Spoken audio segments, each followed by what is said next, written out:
concept of Lighthouse Station, you know, it's a lighthouse because we want to be able to shine the light of Christ into the life of these girls and just really love on them. But it's the concept of a station is there too, because it's not, your station is not your destination.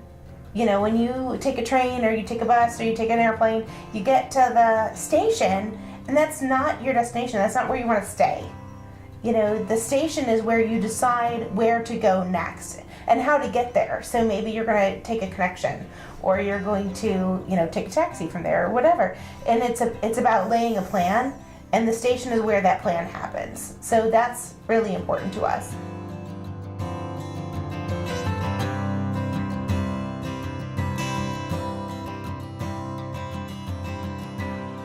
So we can provide assistance for any young woman who is in an unplanned or crisis pregnancy situation, regardless of her background.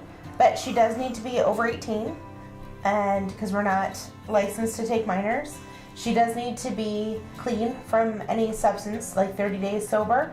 She needs to be at a place mentally where she can handle the decisions that she needs to make, and she needs to have no other children in her custody. Food, shelter, and security essentially are the three basic things. You get those established, that's our first priority.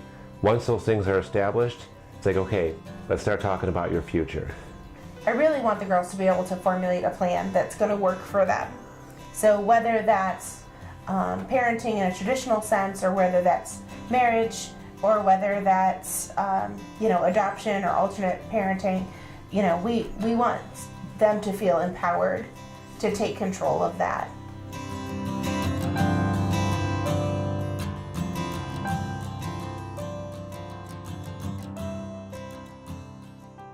After I had graduated with my seminary degree, I was looking for a job. And unfortunately, I didn't find work, but what I did find is a need.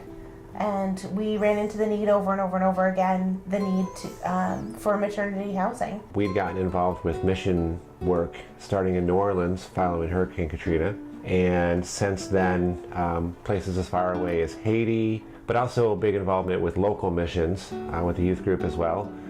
Just this idea of going out and helping and doing things. Over time, I think we realized that missions work is where we're going to be. So then we purchased this house 4 years ago, 4 years in May, and it's been kind of a ride since then.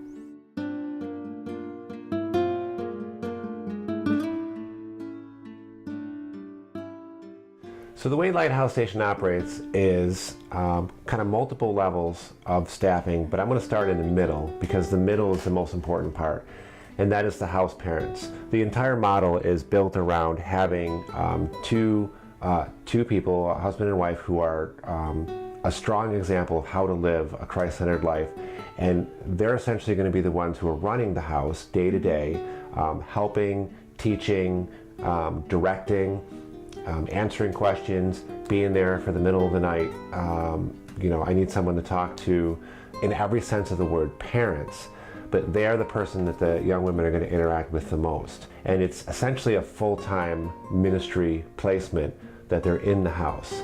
And that's probably the most important job. We also will have, I guess the best term for it would be RAs, which are kind of temporary house parents, because the house parents are going to need some time for themselves as well. And of course, the heart of most nonprofit organizations is the volunteers.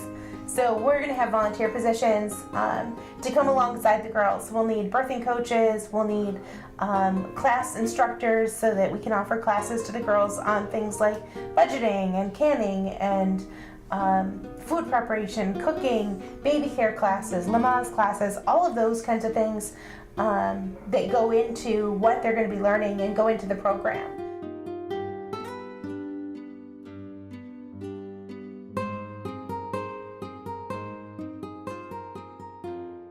What we need the most right now is people to connect with us.